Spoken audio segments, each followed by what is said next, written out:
לא נשכח תמיד להיות מאוחדים, עם ישראל חי, בעליות בירידות גם בשעות הכי קשות. All right, everybody, shalom, and welcome to the Yishai Fleisher Show, broadcasting live from Judea to the world. You're a part of it wherever you are. Shalom, and welcome to Malkah Fleisher. Malkah, welcome back to the program. Thank you. It's good to be back on the Yishai Fleisher Israel podcast. Toda Rabbah. God bless you, Malkah. Yes, and you. And I want to say that today's show is actually dedicated, that's right, a little bit late, but better late than never. It's dedicated to the 15th yortzeit of Abraham Ben HaKohen, whose yortzeit was a few weeks ago. It's my good friend Amy's grandfather, Amy and Arthur, out in Arizona, and he was a patriarch of the family. He was an officer in the U.S. Navy. He was a lawyer, a businessman, and a proud Jew. He was a Baal Tzedakah, which means he gave charity anonymously and supporting many causes for many years. He provided for education for his family and many who were not in his family. That's very nice. Including non-Jews, Gentiles. Wow. Goyim, the nations. He supported many institutions, Jewish institutions in his life, father to 3 daughters, 7 grandchildren, and now has 6 great-grandchildren. Wow. So Am Yisrael Chai, and thank you very much to the memory of Abraham Ben HaKohen, and that's what the show is dedicated to today. Amen. And patriarch builds family, right? There are right now 4 couples in Israel who have been targets of sanctions by the United States because of a presidential order specifically targeting these families, and because they're being accused. President Biden declared a national emergency. He called it a national emergency. I looked it up. The United States had a national emergency to sanction these 4 people. Right, and then after that, the UK, the poodles at UK followed that, and then the French. Poodles? They're just following. I thought French people are poodles. It could be that they're those terriers or whatever they're called. But the bottom line is that the behavior is that of a poodle, following America sanctioning, now Britain sanctioning, now France is sanctioning, and France was big. They're like 21 people cannot enter our land. Incidentally, I don't know. I haven't looked at the list of the 21 people. Yeah. But I did look at the list of the 4 people. I promptly forgot the names of those 4 people because they are like so anonymous. Right. They're like, you've never heard of them. I never heard of them. I've been involved in activism in Israel now for over 20 years. I've never heard the names, not one time, of these people. Never seen them, never seen an action that they did. Usually when a country sanctions and like freezes the assets of a known dangerous person, that person is like involved in some, they don't want them to be able to move money around, because when they move money around, like horrible things happen in the world.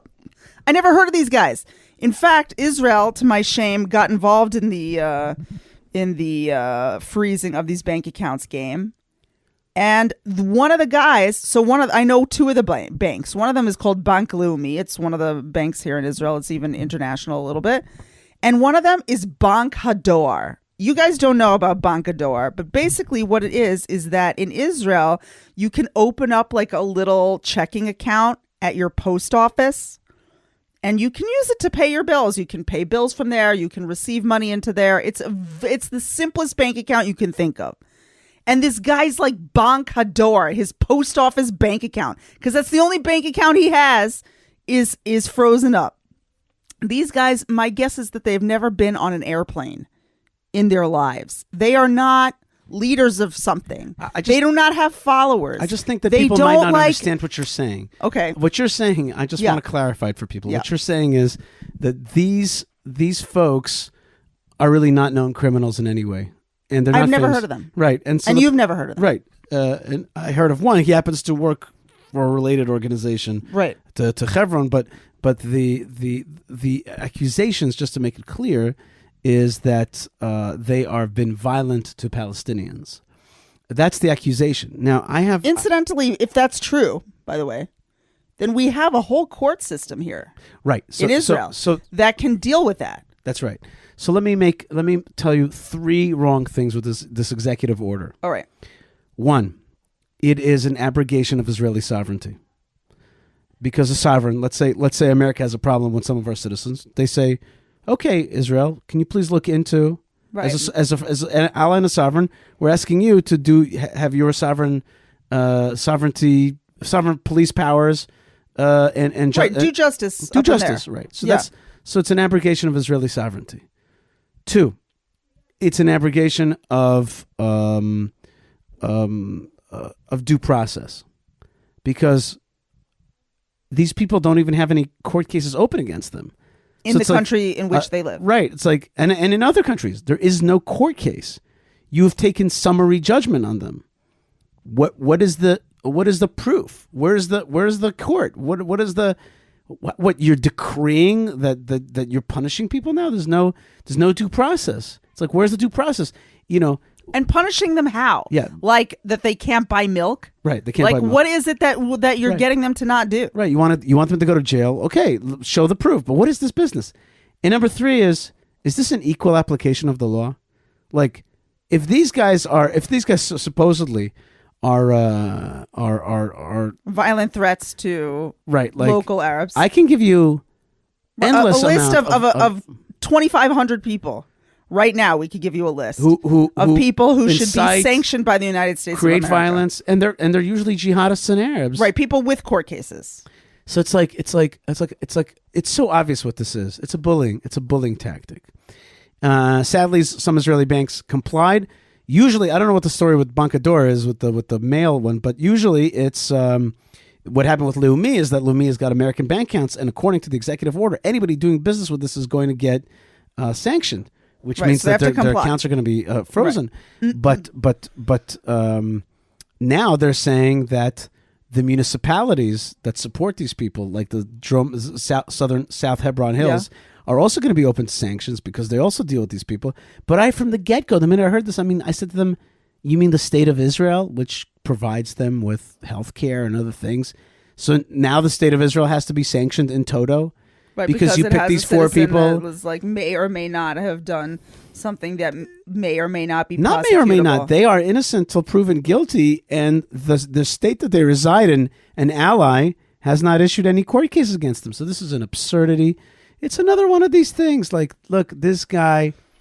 I think America just wants to show that it can. Do not say America. Do not. This is a crusade of a particular administration, a particular set of people.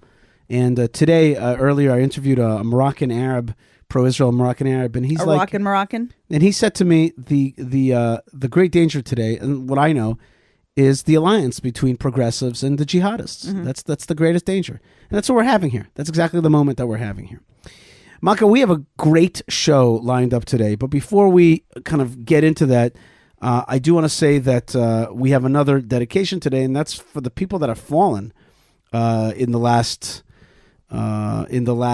few days, including a young lady named Omer Sara. Staff Sergeant Omer Sara Benjo, just 20 years old. Yeah.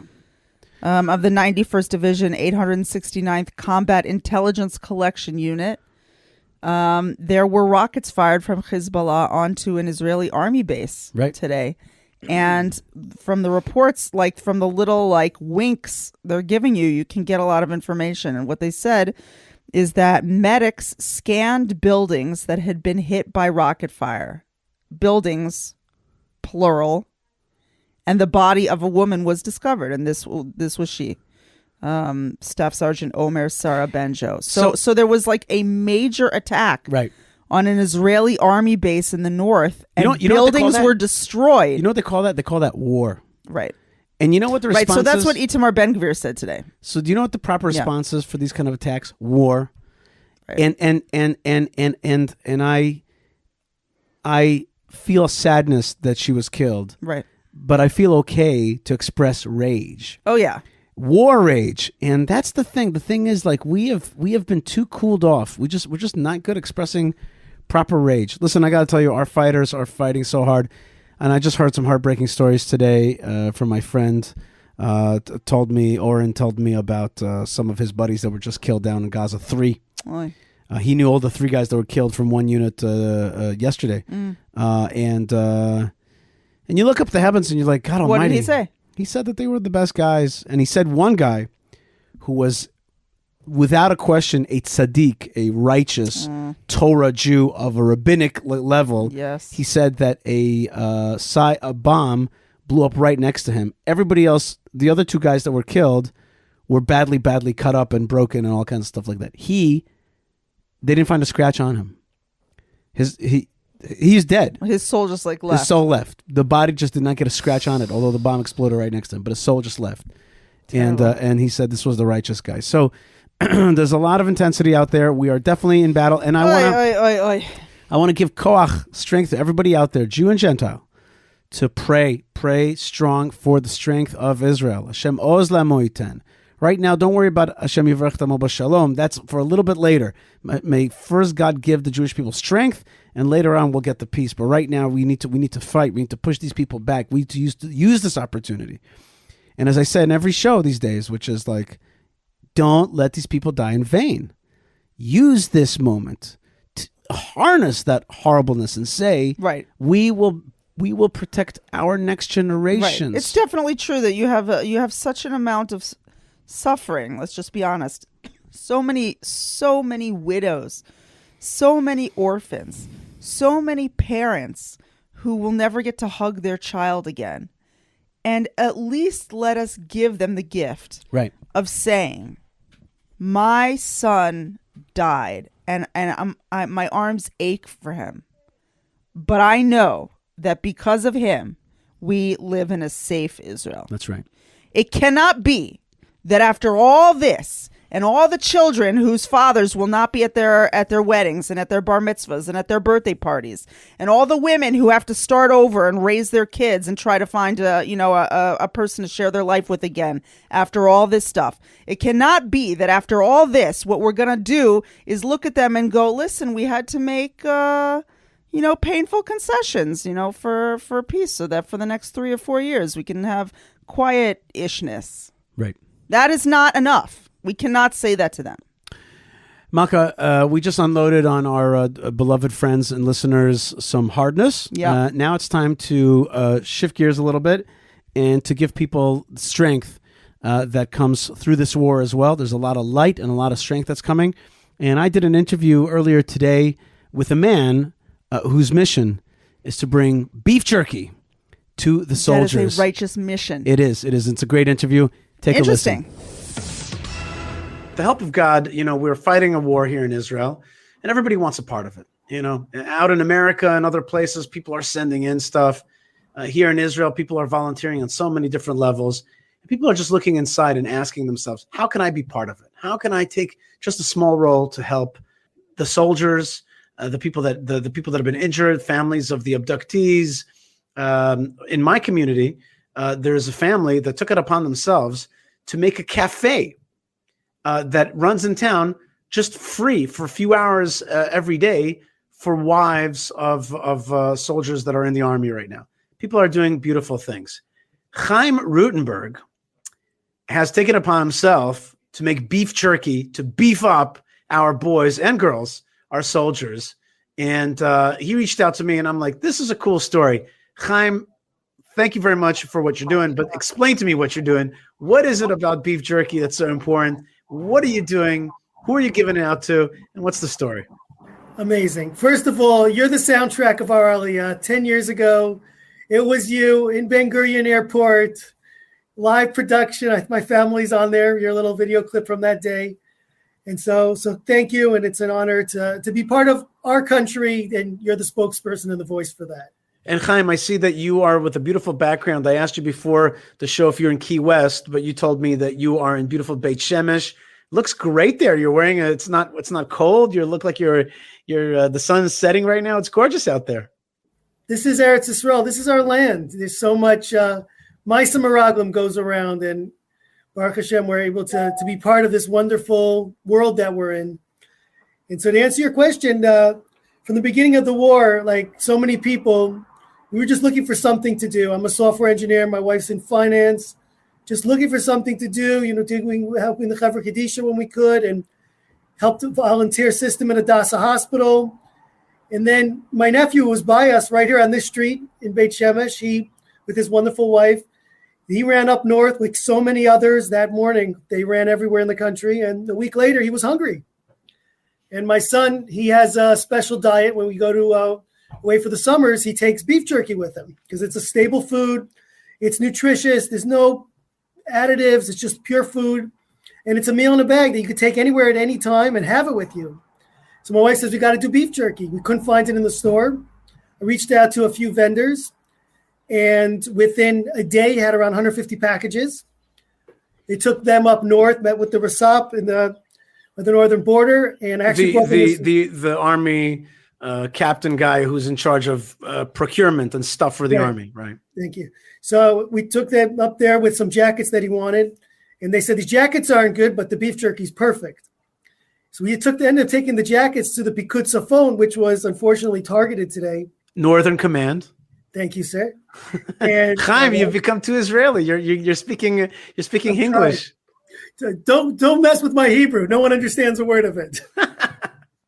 Okay, so you went up to the north. To Pikud Safon, and underneath these jackets, there was a package of beef jerky, about 30 packages.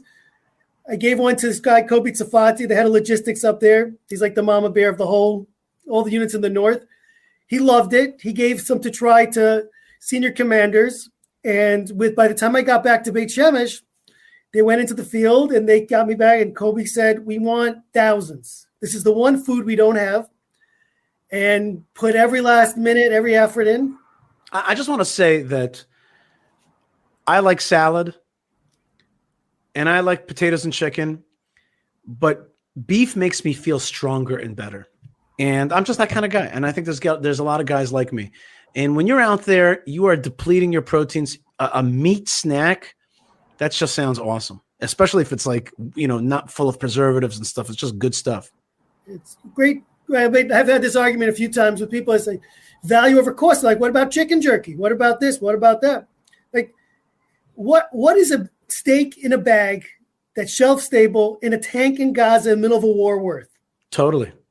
And it's just, Thank God we've done so much, around 50,000 pounds. Wait a minute. So 50,000 beef jerky bags. Wait a minute. You're producing it? I don't understand. Just give me the sourcing it from vendors, making it feasible, doing whatever it takes. Is it made in Israel or is it made in America? It's mostly made in Israel. Sometimes we get donations. We got fish jerky from Kosher Catch in Massachusetts. Okay. But mostly it's locally sourced. There's actually a facility in Jerusalem that has Misrad Abriyut, and God gave us Eda Charedis. Oh, so that's what I was going to ask you also. So it's a top hechsher, it's kosher, a high standard. It's Mahadin, what we call. Uh-huh.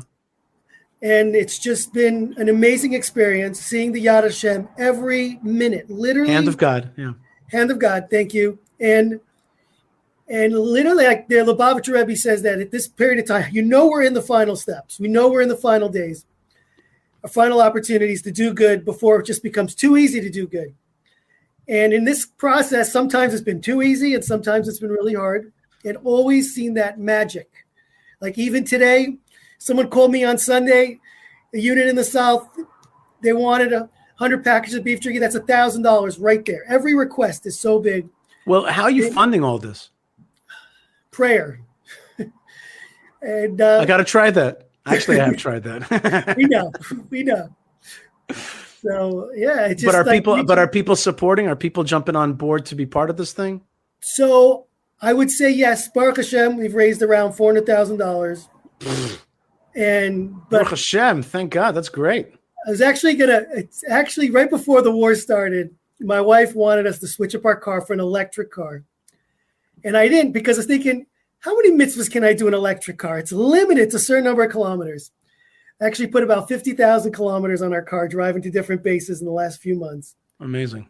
And it's just been an unreal experience seeing the land, meeting the people. Well, let's actually see a little video of you giving some of that beef jerky out to soldiers. Let's take a look. I'm here with world-renowned Dr. Bradley Stra from Toronto, and been an honor to spend the afternoon with him distributing beef jerky. It's our honor to have this list to bring meat, basar, pure meat, to give it to the soldiers. This is something important to you. Thank you very much. It's very important. Thank you. All right, so right there's some protein snacks. It's going to go a long way. And we're not just talking about yummies. See, that's the difference. The beef jerky thing is not just a yummy. This is actually going to make them stronger soldiers in the immediate, like short term. Right. And it gives them a lot of strength. I'm talking, I just got my release papers from 2 months of reserve duty. I know what it's like to have good food at your disposal. So that's awesome. But wait, I want to show another film here. I want to show a film of your volunteers getting together to make it happen. Okay. Our makers and our messengers. We can't do one without the other. So, Yachad Ninatzeach.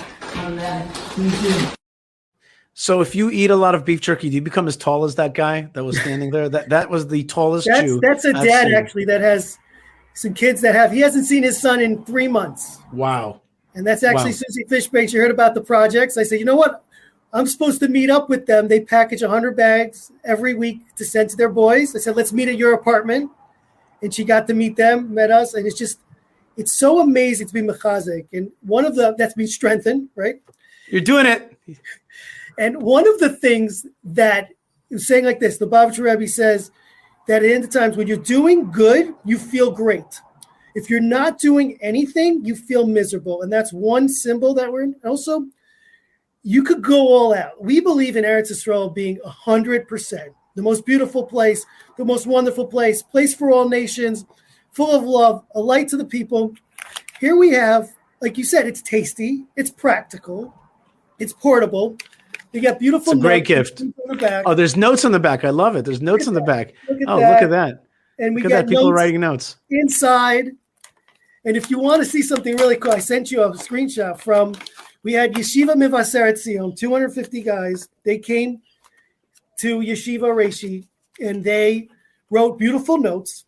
And then 2-3 days later, the Rosh Yeshiva, if you want, I sent you an image of that. I don't know if you could find it quickly there.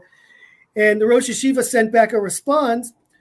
He sent me that one of the parents, his son was in Gaza continually, and he got the beef jerky right before Shabbat. He got the beautiful note from the yeshiva guy, and it's just the full connection of people writing, people learning, people giving. And of course, the big thing here is the full immersion. Like we say, let me see if you could translate this. With all of your heart, with all of your soul, and with all of your worldly possessions. And that's what a soldier's doing. And that's right. Really what, like for this, like we've had people that they say, well, I'll give to a Gedud, I'll give to an army unit. And that's some of our typical requests. That's 500 soldiers, 550 soldiers. Chaim, how does one connect with Beef Up Our Boys? How does one connect with that? So you can go on our website, beefupourboys.com, or I give you a link to beefupourboys.com. Can I try? Beef Up Our Boys. beefupourboys.com. Is that right? That's Beef it. Up Our Boys. There it is. Okay, so it's sliding on the bottom there. Very simple, very awesome. Chaim, you are an awesome ole in this land. You've brought so much success and joy to so many people, and it is an honor that I had the merit to be there when you made Aliyah. And we have a slogan for people that make Aliyah, which is keep making Aliyah.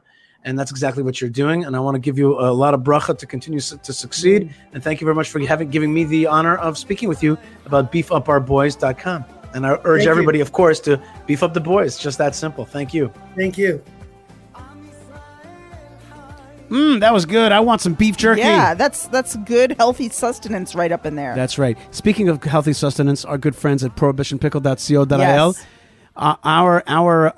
My mates at our sweet friends at the Yishai Fleisher Works, okay, Yocheved Seidman and Moshe Herman and David got together and got us Prohibition Pickle. They sponsored our Shabbos. That's right, because we need a little healing because time. We had this, like, I don't know if you guys know about this, like, flu COVID thing. I don't know what we had. I didn't, like, officially test myself, but I was down for the count. That's right. I can't remember the last time I was, like, in bed for, like, 4 days in a row. That's right. That never happens. I was really sick. So, and we got this beautiful Shabbos meal delivered to us.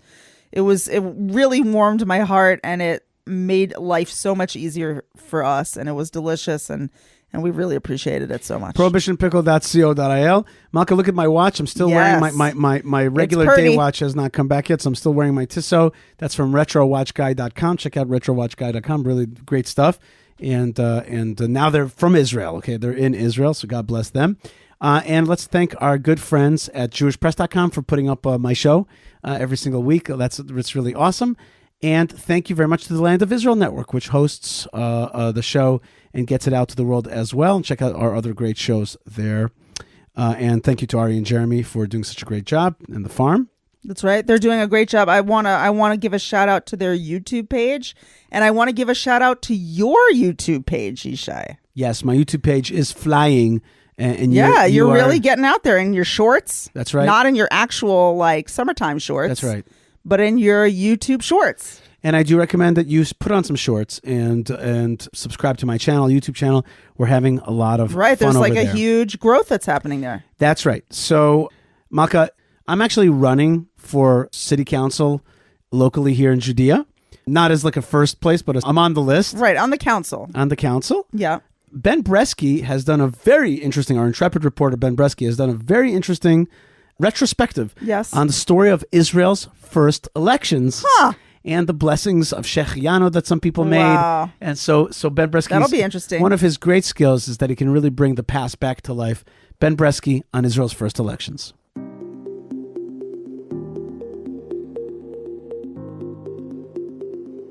This is a moment in Jewish history. Israeli municipal elections are coming up, and this is an opportunity to explore elections of the past. Every 5 years, cities and municipalities vote for mayor and city council throughout Israel. This year, the election has been postponed twice due to Operation Iron Swords. This was done in the past for the 1973 Knesset elections due to the Yom Kippur War. Israel's first ever elections were also postponed in 1948 due to war. Israel's Declaration of Independence called for a set date for the first elections, but the surrounding Arab countries invaded the newly established nation. Israel's first elections were finally held in 1949. Here is a description of Israel's first elections from the Jewish Telegraphic Agency. In brilliant sunshine and in a quiet holiday atmosphere, Jews and Arabs throughout Israel cast their votes today for the first national elections since the establishment of the Jewish state. Long queues of voters lined up from the early morning hours before the thousands of polling stations throughout the country. Premier David Ben-Gurion and his wife were among the early voters at a station in northern Tel Aviv. In Arab-populated areas, separate lines were formed in front of the polling stations by Arab women. This was the first time in the life of the Arab women that they had been permitted to cast their ballots. For many Arab men, it was also the first time that they were participating in elections. Orthodox voters recited Shechianu when they cast their ballots in the first election of the Jewish state. In Jaffa, Arab propagandists appealed to Arabs to cast their ballots for the sternest ticket, which lists the Arab leader Abu Ghosh as a candidate for the Israeli National Assembly. A large group of Druze were among the voters in villages near Haifa. A more personal description of the first elections can be found in the book The Diary of a Mukhtar of Jerusalem, the writings of Rabbi Moshe Yekutiel Alpert. Born in Israel, Rabbi Alpert taught at the prestigious Eitz Chaim Yeshiva in Jerusalem. In 1949, he wrote the following. At 5:35 a.m., my wife and I got up early, as did my brother, my brother-in-law, and my son Dov. After we drank a quick cup of coffee, we dressed in our Shabbat clothes in honor of this great and holy day, for which we recite, "This is the day proclaimed by God, let us rejoice and be happy." After 2,000 years of exile, actually since the 6 days of creation, we have never had an opportunity as today, that we can go and vote in a Jewish state. Blessed be He that He has enabled us to live and see this day. My son Dov left the house at 5:45 and went off because he's a big supporter of the Herut party and didn't return until night.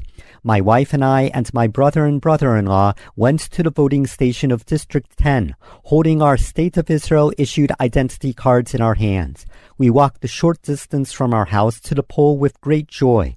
We are currently living downstairs from the Goldschmidt family, since our house in Beit Yisrael had been hit by a rocket and was being repaired. That is why we were assigned to this station. All the way to the polling station, I felt like on Simchat Torah, when we dance with the Torah, but instead of a scroll, I held my Israeli ID card in my hand. You can't imagine the happiness and joy I felt. At 5:50 a.m., we came to the building and were the first ones there.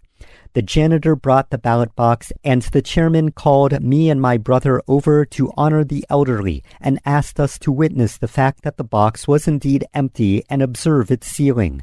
The chairman said since I was the oldest person there, I would have the privilege of being the first voter. Quivering with emotion of awe and sanctity, I gave the chairman my identity card. He gave me an envelope, and I went into the closed-off area where all the party letters were placed. With a shaking hand and a feeling of holiness, I chose a note marked Bet, the United Religious Party's letter, and placed it carefully in the envelope and returned to the polling station. And then, at the moment of greatest exhilaration, a moment that neither my father nor my grandfather nor any of my ancestors experienced, I recited the Shechechianu blessing and carefully placed the envelope in the ballot box. Blessed am I, and blessed is my portion. I shook the chairman's hand heartily, and the other committee members' hands as well, and went off to pray. A great holiday indeed. The following is from British Movietone and British Pathé. The printing of posters was an important part of Israel's first election campaign. 1,200 candidates from 21 parties to be chosen for 120 seats by an electorate of under 500,000. The campaign is reported as being a pretty noisy affair, but that was quite natural on such an exciting occasion. All shades of opinion, from the United Religious Front to the Communist Party, had to be expounded by loudspeaker and by poster. Anyone, Jew, Christian or Muslim, could vote. Proportional representation is the system. Israel's first general election became a matter of some importance. For the voters, many of whom are refugees from Europe, it is the first free election they have ever experienced. David Ben-Gurion, head of the Mapai party, became Israel's first prime minister. Voter turnout was over 86%. Many colorful political parties and elected officials ran in the first election.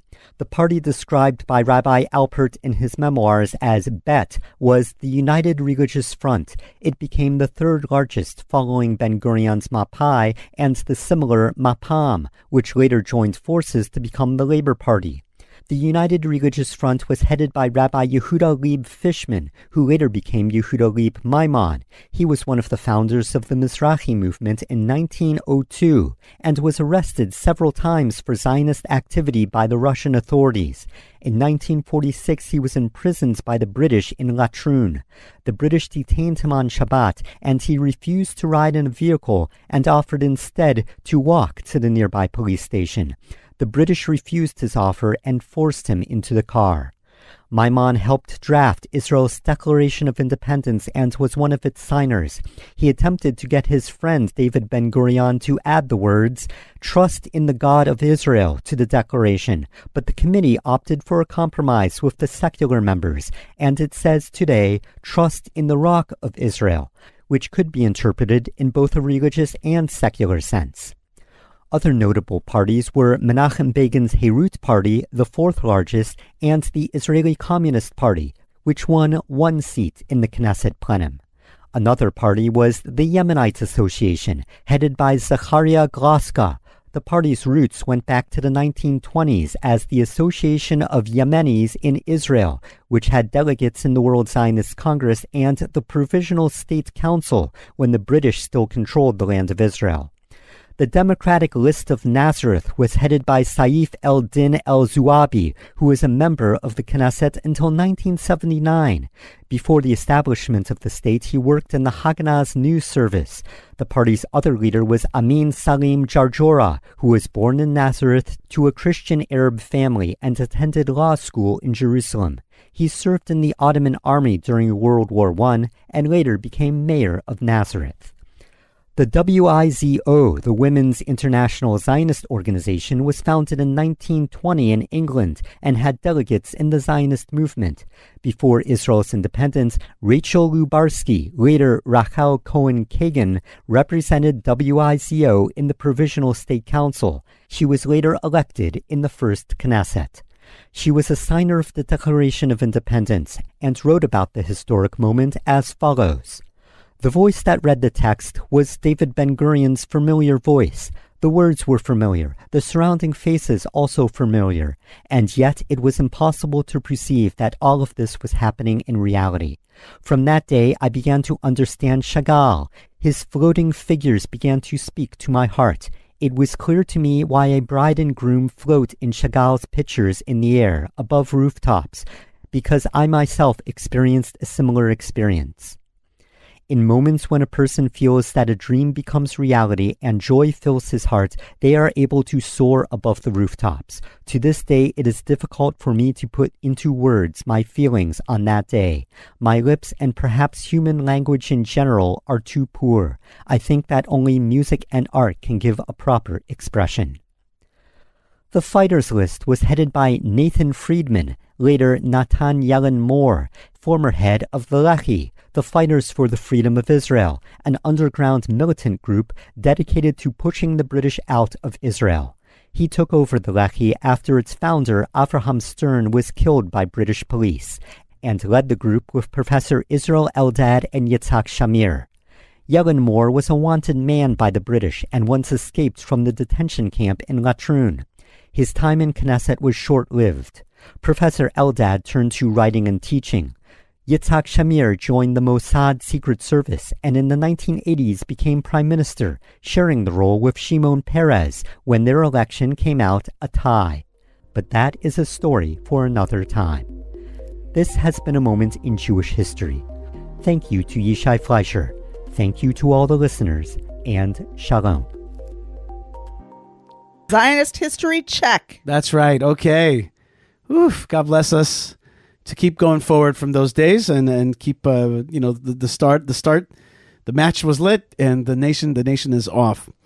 Malkah, I want to thank the good folks at Hebron, the Jewish community of which I have the great honor and privilege of serving and praying at the Tomb of the Patriarchs and Matriarchs.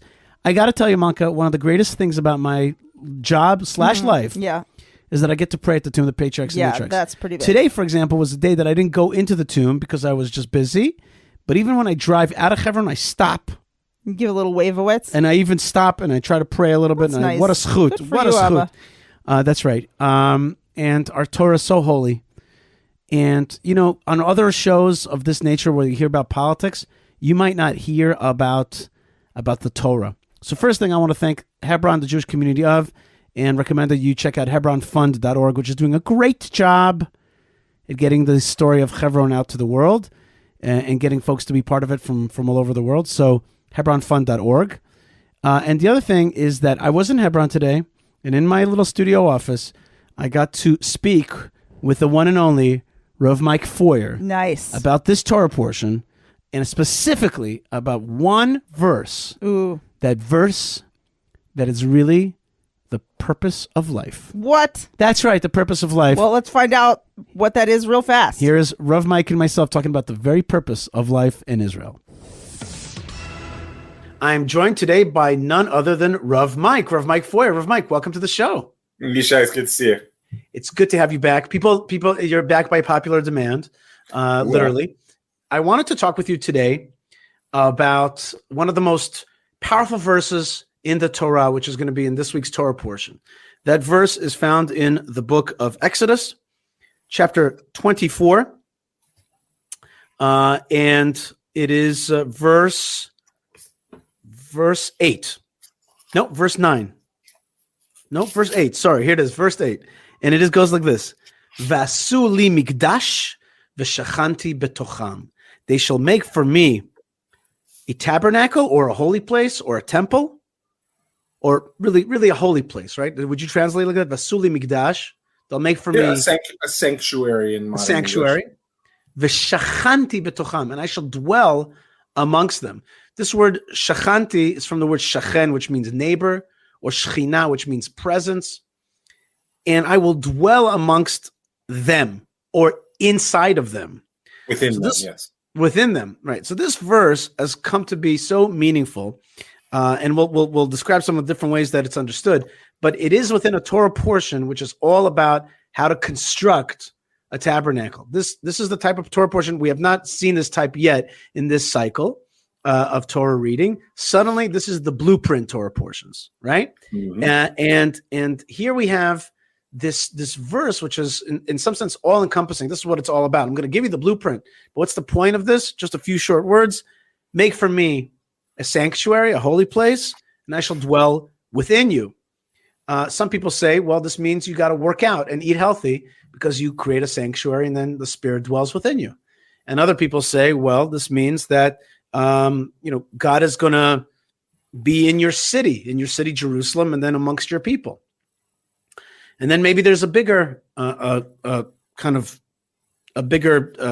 perspective, which is that the whole idea of the Torah is that we create a vessel for God in this world so that godliness resides in this world and touches the whole world, lights up the world, and the world comes to realization that there's a God and that he's amongst us, and that we actually provide him with a way of not being grossed out by us and distant from us, but to be within us, all around us, and this world will be what's the word I'm looking for? Not infiltrated, but infused with godliness. So I wanted to throw it out to you today. Vasuli migdash v'shachanti betucham. How do you see that verse? And after that introduction, I'm not so sure what I can add. There's a few things that come up for me. One, just want to reiterate one of the things that you said, which is that this is a call to build vessels. Right? I think that people are often confused by the Torah's assumption that God wants partners in creation. It's not that God can't dwell in the world without us. That's, it was kol yachol, right? God can do anything. That's not the point. What God wants is active partners in moving creation toward its fruition.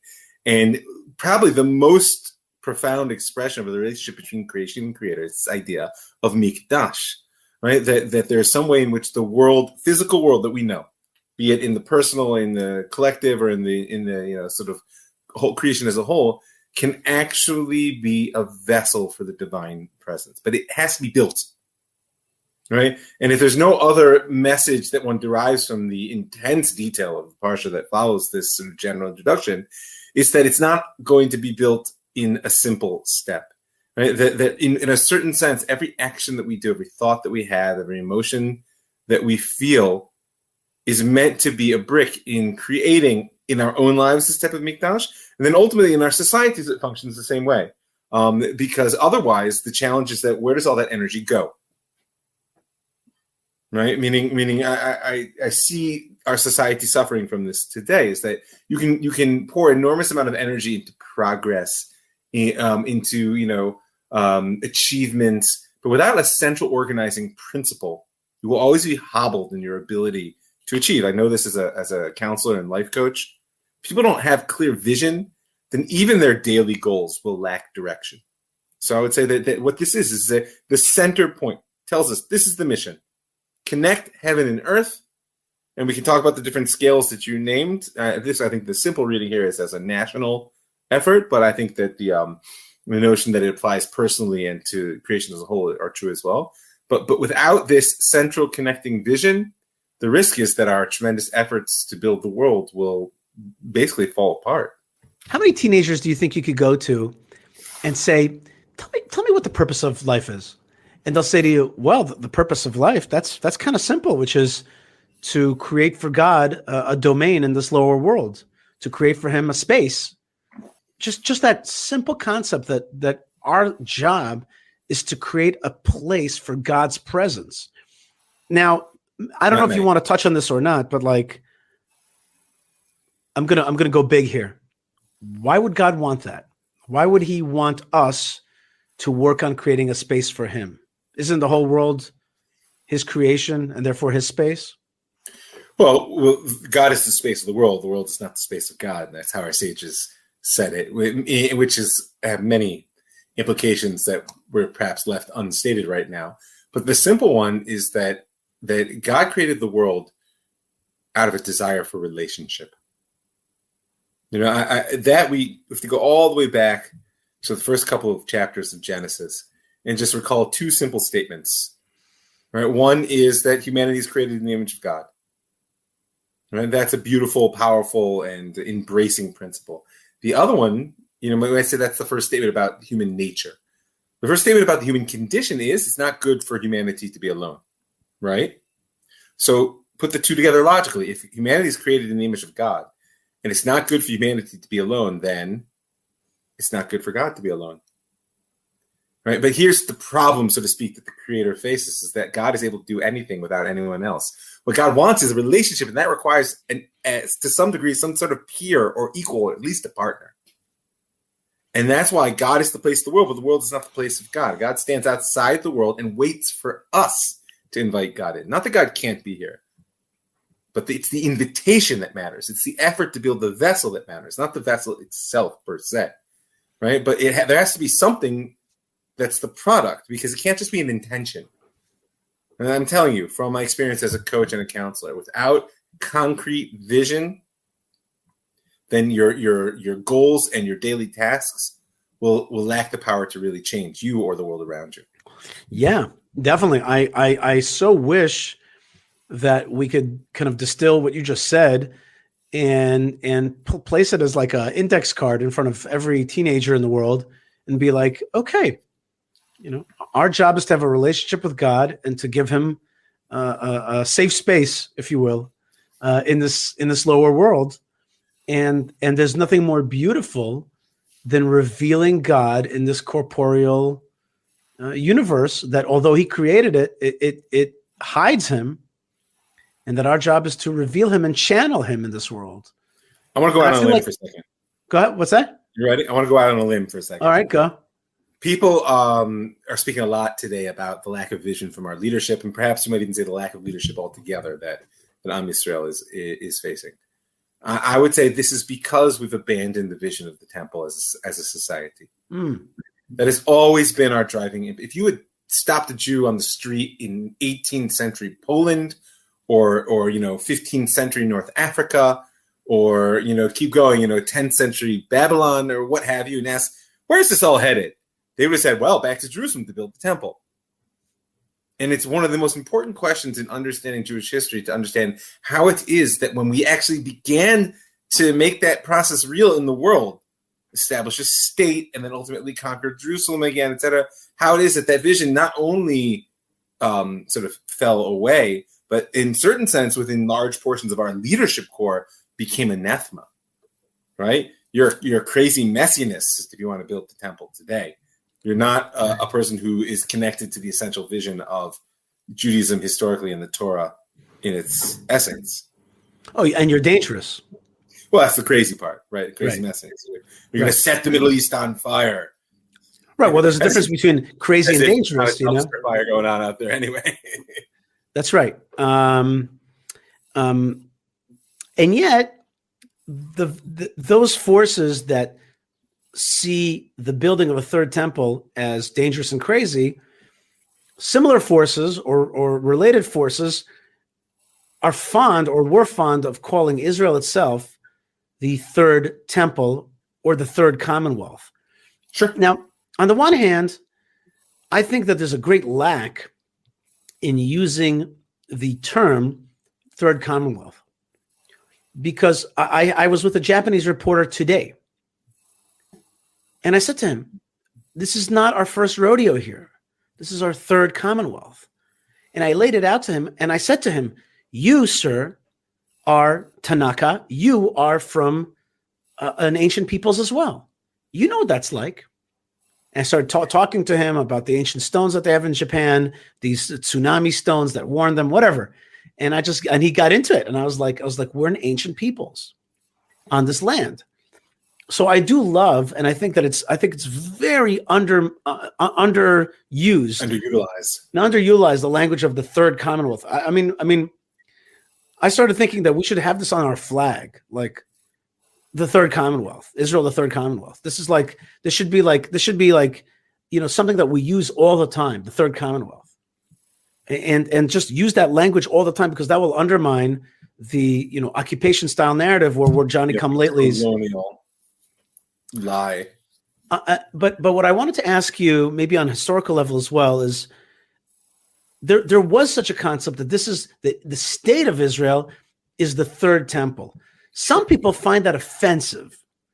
They find that to mean that the state, the secular state, will replace the concept of the temple. And another way of saying it is like, no, this is the era of the third temple. The state of Israel is its beginnings, as we say in the prayers, Reshit Tzmichas Gilotenu, the beginnings of our redemption. So how do you see that, the era of the third temple? So, I mean, it makes perfect sense that the founders of the state called it the Third Commonwealth, and even in a sense called the state itself the Third Temple, because it was the secular expression of their messianic impulse. You can't remove the messianic vision from the roots of Zionism, despite the fact that many, if not most, of the driving personalities had rejected traditional Judaism and were quite often antagonistic even toward it. Nonetheless, the momentum of 2,000 years is what they were building on. Furthermore, like I said, you can't have a redemptive vision which is powerful enough to trigger a national rebirth after 2 millennia that doesn't have an end point. And one of the challenges that secular Zionism, the world that really thought of the state as the third temple, one of the challenges it has faced for quite some time is that once the state came into being, its purpose was achieved. Which is why there's been this struggle to maintain a sense of collective effort and idealism. And granted, for the first, say, 30 years, things were hard enough that just survival was right. The state was not an assured thing, so they were right. They're still building it. Like I'll tell you could say it really began in '67, but once the '80s rolled around, and it became very clear that we weren't really, although present events might contradict this, we weren't really in an existential struggle any longer. As Menachem Begin called the first Lebanon War, Israel's first war of choice. Right. So once that happened, it opened up a space of saying, well, wait a minute, if I'm not really driving toward anything, then what am I sacrificing for? Like, why? Life is hard. And life in Israel in particular demands much of people. So that's one answer why they would call it that.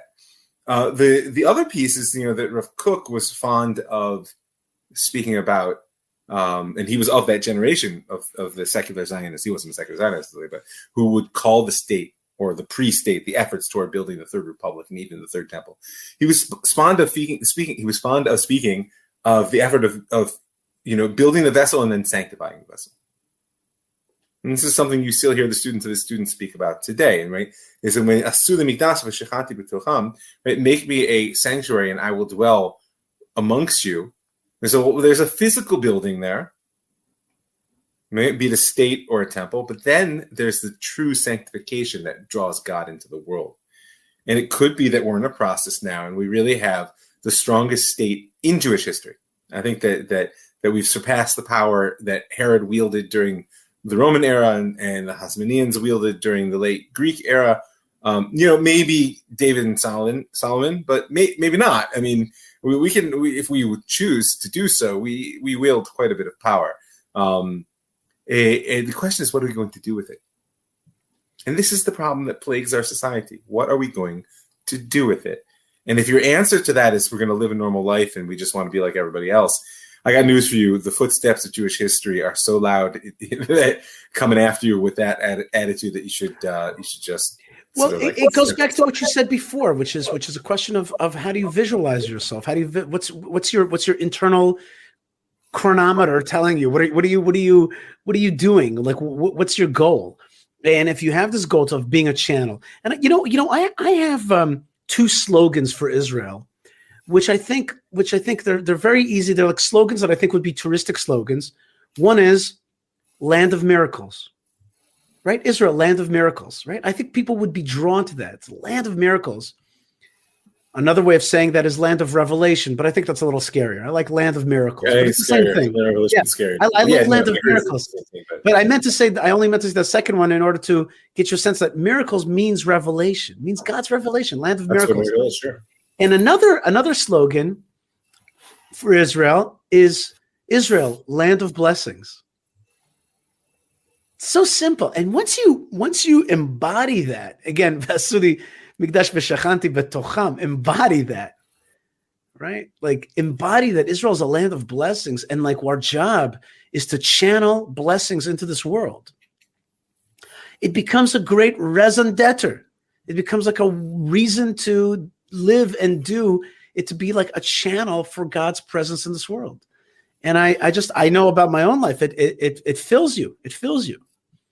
It literally fills you, as in like it becomes inside of you, and it starts to glow out of your face like it did with Moses.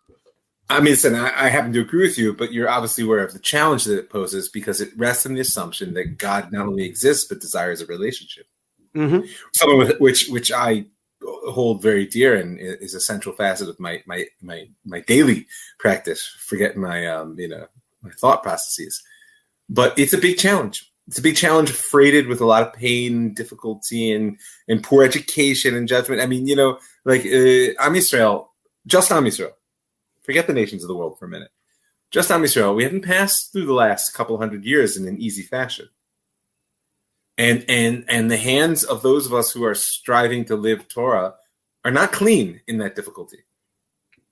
Like another thing that Rav Kook said, which has always resonated with me, is that no one ever became a heretic because of what they read in a book. People leave Torah and they abandon God because they look at religious people who claim to represent God in the world, and they see that we're not actually doing so.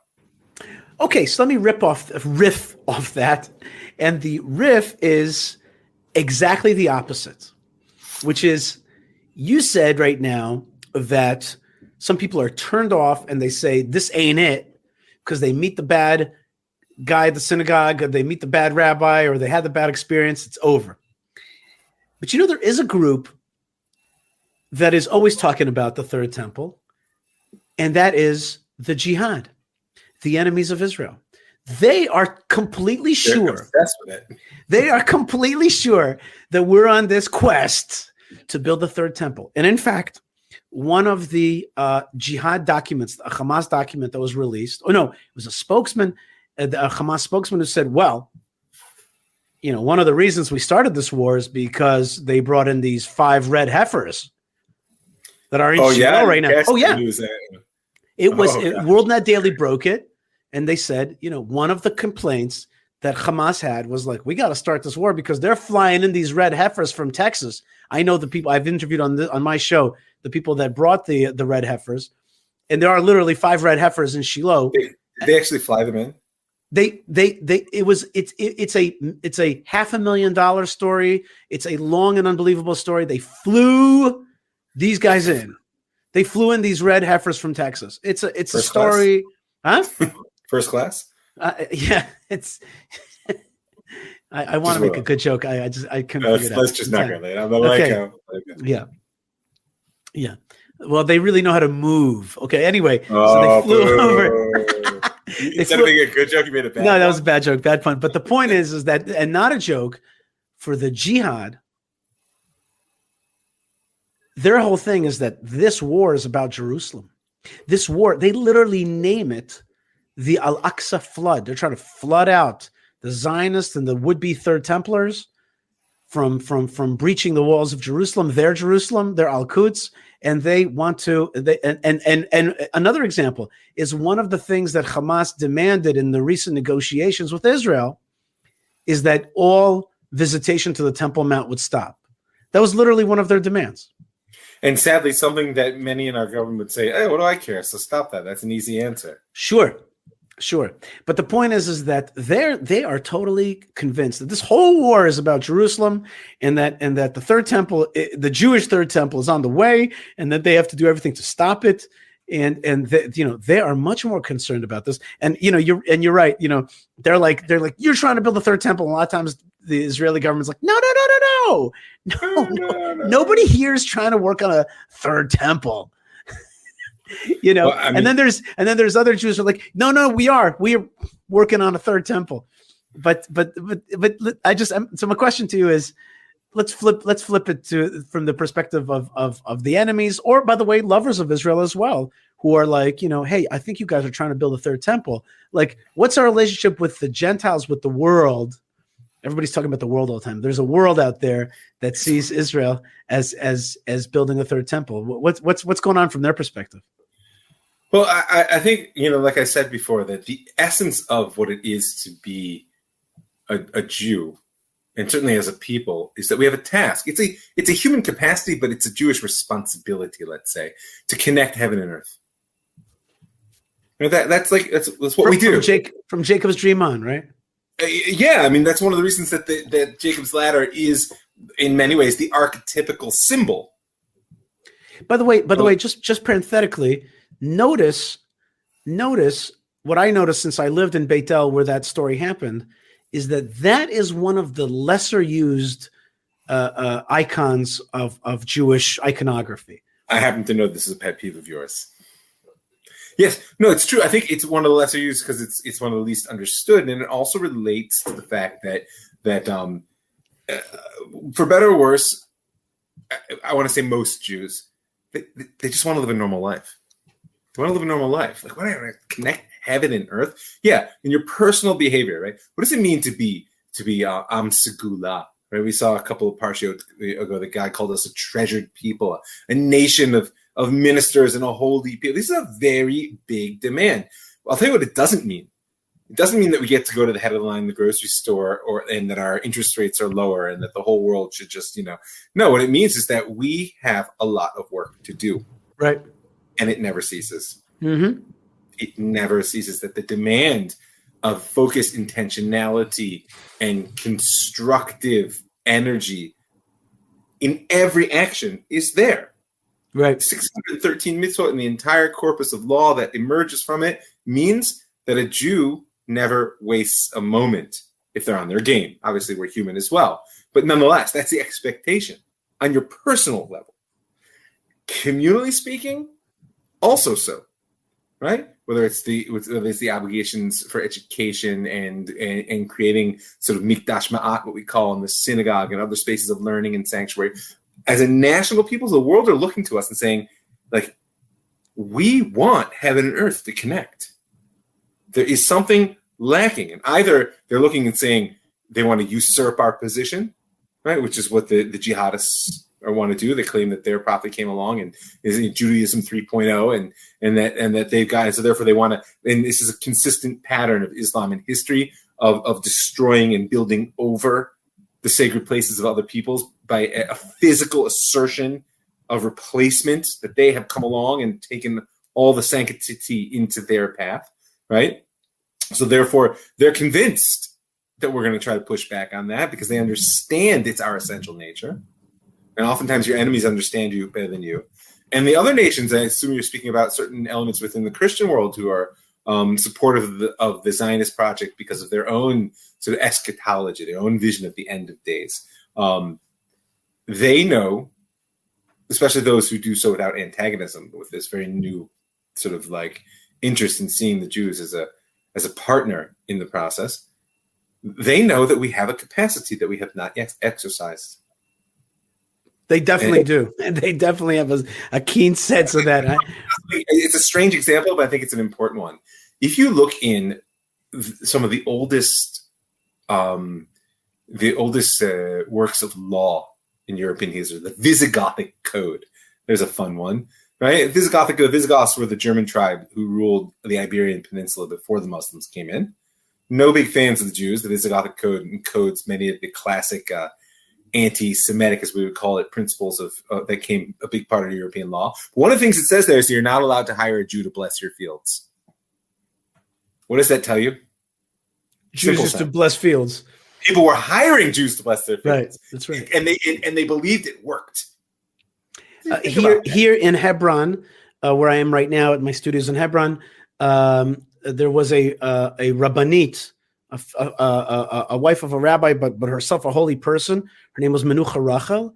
The Arabs wanted her to walk on their fields because she was a source of blessing. That's a fact. That is a fact here in Hebron. They would ask her to walk in the fields. Yeah. So it's exactly what you're talking about. That's awesome. That's awesome. Mike Feuer, Rabbi Mike, Rav Mike, you are found also jewishheroism.com. That's your big project right now. That's a very exciting project. Guess what? It's on Instagram as well, believe it or not. Woo-wee. Jewish Heroism Project. You can't stop that. Jewish Heroism Project. And there's a lot to talk about there. And it's a very important project. And also your spiritual counseling and other works are found at ravmike.com. I want to thank you very much and want to bless you that you continue to help channel godliness into this world. And so that we can talk about not just the third Commonwealth, but also the third temple in realistic terms as at least with as much energy as our enemies are talking about it. Yeah, please God. All right, God bless you, Rav Mike. Thank you so much.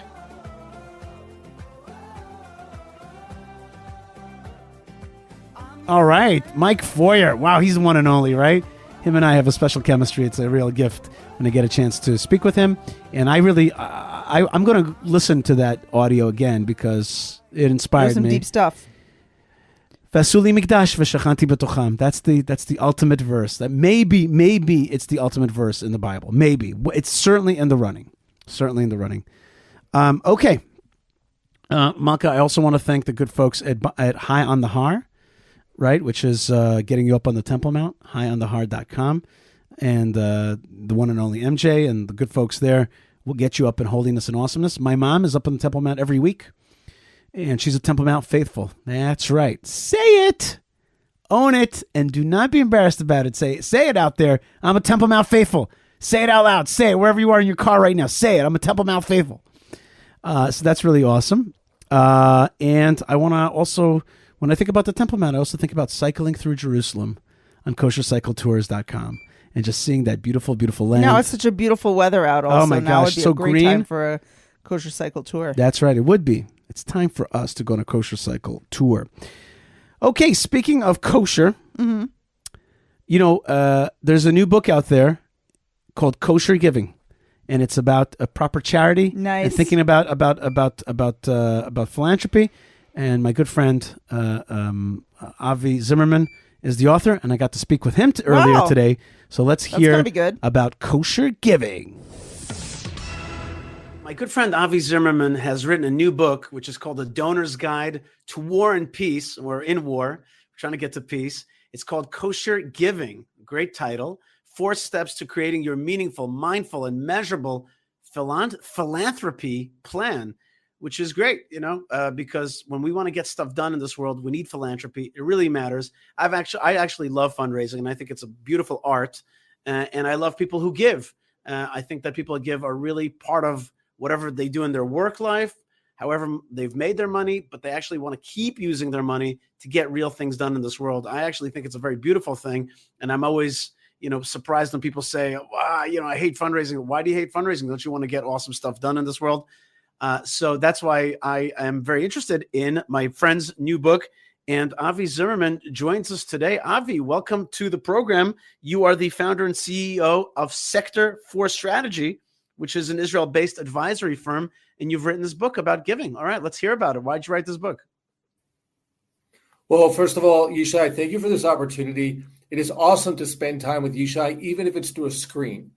Anytime we get to spend together is always a pleasure. For those who don't know, we go way back to Hebrew Youth Academy, which isn't even called Hebrew Youth Academy anymore, Joseph Kushner Hebrew Academy. So there's a history there. That's right. Why write the book?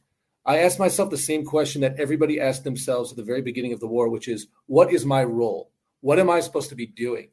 And honestly, Yishai, they didn't take me for Miluim. I've been out of reserves for 8 years, and I needed to do the best I could to align my talents, the work that our advisory firm was doing, with some sort of offering.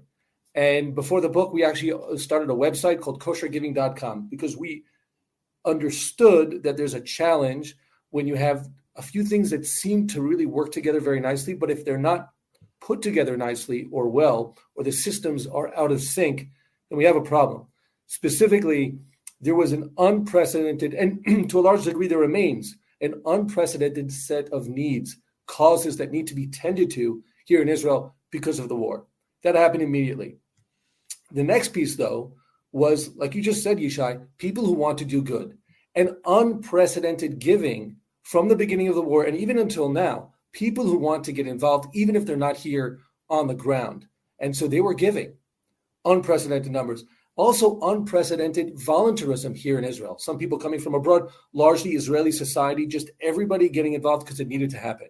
And so you'd think that when there are these needs, okay, that's a real big problem, but it's a really big solution when we have all the means coming in and all the people on the ground getting involved. But the reality is things don't come together that easily, or that they're not that well aligned. And in our role as an advisory firm, we basically rolled up our sleeves and we said, we're not just going to work with philanthropists, individuals. We're going to get this out to the masses. We set up a website, and after setting up that website, which did daily causes, daily worthy and trustworthy causes, and we never said this is the most important. Heaven forbid. Everything is the most important. But what we said was, we've done some vetting, and you now have information at your fingertips to make your own decision if this is something you want to give to, because this provides you with the access and the familiarity and a certain degree of vetting to give you that kosher status for the given project. But we needed to do something else. And that's where this idea of the guidebook, the handbook, the how-to for the philanthropist, the donor, and I don't want to use the word philanthropist because that's scary. If I don't give $1 million a year, I'm not a philanthropist. No, if you give $1 a year, but you give it like it's $1 million, you give it because you're doing so meaningfully, mindfully, and measurably, then you're a philanthropist. But you have to definitely. I think there's a shorter word which also works, which is supporter. I think people are supporting things, and the real word is a really fair word. It's a builder. People that give to causes, they want to be building it. They want to see it built, and it depends on the level. But at some point, you are not just supporting it; you're really a builder. So I think that's awesome. Give me a success story about how kosher giving has helped people give in a more kosher way. Well, it starts with everybody who even pre-read the book. This is a brand new book, and Baruch Hashem, thank God, hit #1 bestseller in multiple categories at launch week, which is 2 weeks ago, and now we're going from the paperback. Excuse me, not the paperback. We're going from the Kindle or the ebook. Now this week, I just got the approval, and we now go to printing in the United States. And so we've gotten really amazing endorsements, wonderful accolades, et cetera, et cetera. But the people who read the book were speaking about how it is transformative for them. The way that they approach giving by having this methodology that really breaks down the different parts of why we give, what we give, how we give. And this is all based upon, it's based upon Tanakh. It refers to the Rambam's approach, his hierarchy of giving. So we have our contribution, the Jewish people's contribution to giving is baked into the book. But the people who read the book speak about how transformative it has been for them, or how their eyes have been opened to, again, the fact that whatever their giving level, they could be giving more purposefully and more impactfully. That means, basically, in a short kind of version, is we often give because people have access to us. Mm-hmm. Just tonight, I got a WhatsApp from my niece who's raising money for an organization that I happen to love. I have to read about the organization because my niece asked me. So I'm going to give because my niece asked me. But the truth is, that's actually not strategic giving. That has its own dynamic to it. We turn on a different part of our mind, a different part of our human experience when we give money, which is an investment. It's a philanthropic investment, but it's an investment as opposed to the way that we give when we give our capital investments. And there's something good about that because it's pulling on our heartstrings, but perhaps we could do better if we use some of those best practices from the world of business and apply them to the giving that we do. Giving is not recreational. Giving needs to be intentional. We can do better, we can give better, and we need the tools to do that. Okay, give me just one example. Throw out something to me about better giving using a Tanakh thinking or a business thinking, an example. So throughout the book, there's a ton of examples. I'll give you an example first from the world of the organizations themselves. I'll speak to this young woman, Dr. Ilana Quartine, and she is a representative of a community not far from Hebron called Eliav. It's a young community, very Zionistic community. It's not in Yehuda v'Shomron. It's not in Judea and Samaria, but it's not far from there. And there are some security risks, and the security risks were very, very real at the beginning of the war. They're real for everybody. But basically, the IDF said, after October 7th, we've come to the conclusion that you guys need to defend yourselves. That's a really big piece of news, especially when everybody just went off to reserve duty. So Ilana and others in the community got together and said, okay, we need to beef up our first responders team, our Kitat Konanut. We also need to beef up some of the other security around the community. So how are we going to go about doing that? Well, we're going to speak to some people that we know and start raising some funds. Everybody's doing it. Let's do the same. They put up a campaign. And what happened? Just in the days that they started reaching out to people, others on the other side were saying, you know what? How do we know that you're for real? We just heard that Hamas is, challenging. Is not challenging. Hamas is coming up with all kinds of fake accounts and fake things. I never heard of Eliyav. I never heard of your fundraising platform. You're not even for real. Now that's a real slap in the face to somebody who's trying to defend their community. Right. So but that is one of the biggest problems in donor in philanthropy, which is like credibility, 100%. provenance. And 100%. that's why when your niece writes to you on WhatsApp, you're like, I know my niece and I know what she's doing. So how do you getting around the problem of getting trust and knowing that these people are going to use that money in the proper way, and believing that they're who they say they are. That's a real issue. That's why people also give a lot of times to like these big organizations, because they're like, okay, it's Hadassah, it's Hebrew, whatever it is. I know it. I know what I'm going to get, where my money's going to go. But sometimes it doesn't go to that specific project that you want because you just don't know if you can trust. 100%. So what Ilana needed to do was to build that trust person by person and give all of the reporting that was necessary and build that relationship over time. And those donors came to the point where they said, not, okay, I'll give you a little something, but here you go. And what else do you need? But she needed to steward that relationship. I just gave a presentation to some 80 nonprofits yesterday, specifically about this, helping them look at the other side of better giving, because the better that they can understand what's really going through the mind of the philanthropist, the donor, supporter, companion, or partner in whatever it is that's being built, the better that they can learn to steward that relationship. Okay, so there's a lot of pieces here. There's a lot of moving parts, but you're 100% correct. By the way, there's some built-in challenges to the big organizations and to the small organizations. That's part of why things haven't gone so smoothly all the time. The big organization with a big team is very capable of handling with their fiduciary responsibilities the millions of dollars that are coming into the coffers. But they're not really good at getting those millions of dollars down to the grassroots individual volunteer who's trying to get diapers for, heaven forbid, someone who just lost their mother on October 7th. Or the baby formula. They don't have the relationship. You go to the other side, you go to the people who are on the ground, they wouldn't know what to do with $1 million if you gave it to them. And they wouldn't know how to report, and they wouldn't know how to steward that relationship. So there are some built-in challenges that if everybody is doing this better, if the philanthropist on one side is giving better, and they understand how to get into that dynamic, and they understand how to go about their decision-making and how to pivot, or how to respond to crisis or extreme circumstances like we're experiencing still today. And on the other hand, the nonprofits know how to steward those relationships or steward those gifts effectively, then we're going to get to a better place. Right. A lot of times I'll tell potential donors, I'll say to them, your money turns to action with me. And I will begin to send you a video every week of the progress. And that's what I do. And I'm like, here's what we did. Here's what we're doing. You've seen it yourself. Also, of course, usually I say to them, come and see the place first. Come and see Hebron. Come and see what we're up to. Don't take my word for it. Then start small with me. Give me something. See if I fulfilled my fiduciary duty to you. Yes? Okay, you can choose to keep going. But I'm always putting in these things to say to them, I'm not saying trust me. I'm saying take a step with me. Take a step, a small step. In the pudding, and that's also a message for those who are in the nonprofit space.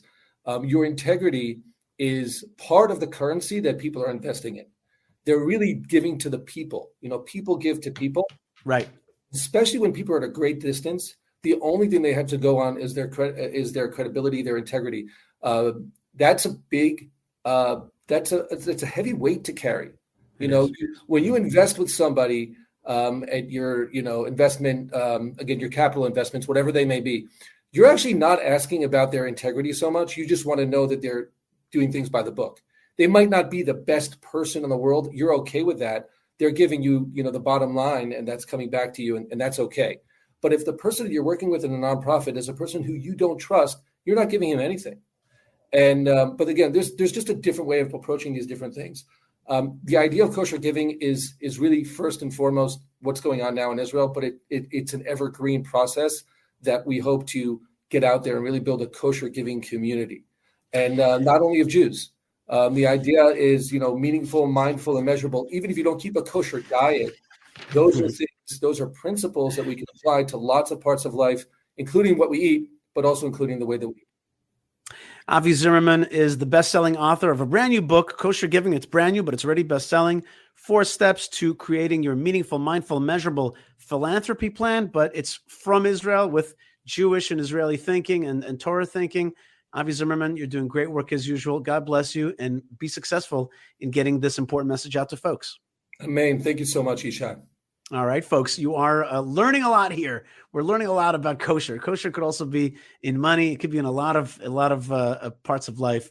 You need a little bit more koshering, and that's, of course, for Jews and non-Jews around the world. Avi Zimmerman, thanks again. Thank you, Yishai. Okay, and we're back, Malkah. I hope you are kosher giving. Okay, I hope that you. That reminds me of an article giving. I read recently that said that there was like a huge surge in Jewish philanthropy in the last 4 months, largely spurred by this war. But it was a whole feature article about like all the organizations that raised funds and that they used them for all kinds of things and how they're distributing it. 1,000 million %. Really. So nice. The Jewish people. I have to say that in the beginning of the war, that was one of the most moving things to me, was to see how Jews and our friends around the world galvanized and just did their best. You know what I mean? Really did their best. There were stories of people standing at the airports with their credit cards ready to pay for tickets of soldiers making their way home to serve, and people who would buy up whole stores worth of deodorant or shampoo and put them in a bag and ship them off on an airplane. People who invested in all kinds of military equipment. People who really dedicated themselves to doing everything in their power, whatever their level of power was, to thrust their power behind the Jewish people in the land of Israel. And it meant so much. It still means a lot. Baruch Hashem. Baruch Hashem. Thank you, Hashem, for every opportunity, every moment to be a part of it. And thank you to all the good people around the world that are part of the story. And I don't know where you're at, but if you've lost any steam, which is not hard and understandable, let's get that steam. This show, it's the steam machine. Okay, it's here to help you get that steam back and that energy back. And we've heard from so many good people about the great stories about the past and the present and heroism and giving and building the temple, and so many good friends and so much good energy out there. I also want to thank Yocheved Simon, Moshe Herman, Tabitha, David, Lou, and we're live. Who did I forget? Ben Bresky, of course. Yes, of course. That's right, of being part of this team. And speaking of kosher giving, check out buymeacoffee.com/Yishai, and thank you to all the people that give through that. It makes a big difference. You give us a lot of strength. Let's give each other strength. And I'm giving you the good eye, the eye of blessing, and the channel of blessing. Use that term, channel of blessing. Malkah, you didn't get a chance to be with me with Rav Mike Feuer. I said to him that I have really 2 slogans for Israel. Okay. Land of miracles. Yes. Israel, land of miracles. Isn't that something that would draw people in, Malkah? It's just correct. Right, but as a slogan. Yeah, Israel, I like it. Land of miracles. We got to put on that on a shirt. Yeah. Let's put that on a shirt. And we got to get the stuff out there. Israel, land of miracles. Yep. And then I came up with another one, which is, I think somebody helped me come up with this one, which is Israel, land of blessings. Land of blessings. Well, for years you've said on your shows, blessings from the land of blessings. That's right. That's exactly right. Israel, land of blessings. So that's exactly what this is about, and I want to thank all of you guys. Please connect with us on YouTube. We're really hopping. We would love for you to join us.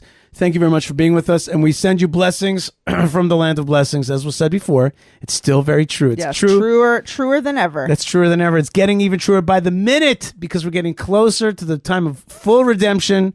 and a third temple on that Temple Mount and a light into the world. It's just going to be a moment where people are like, actually, I do want God. Actually, I do want to be part of Israel. Actually, I do want to go to Jerusalem and touch God and worship the God of Israel and to thank him for everything that he's created in this world. I want to connect to the God of Abraham, Isaac, and Jacob. That's his eternal name.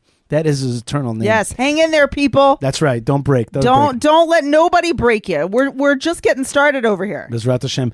And Malkah, before I finish up, just one last thing. I want to remind everybody today's show is dedicated to the 15th Yortzeit, to the passing day of Abraham Ben HaKohen, who did a lot of stuff in life, being a patriarch, an officer in the U.S. Navy, a successful person who gave charity and supported his family and many other people, Jews and non-Jews. God bless his soul. Amen. And may Hashem give him a continued aliyah in the heavens. And may all those who gave of themselves the best they could in life, may their neshamas have an aliyah, and may we see them again with the coming of Mashiach. And may God protect the soldiers of the IDF.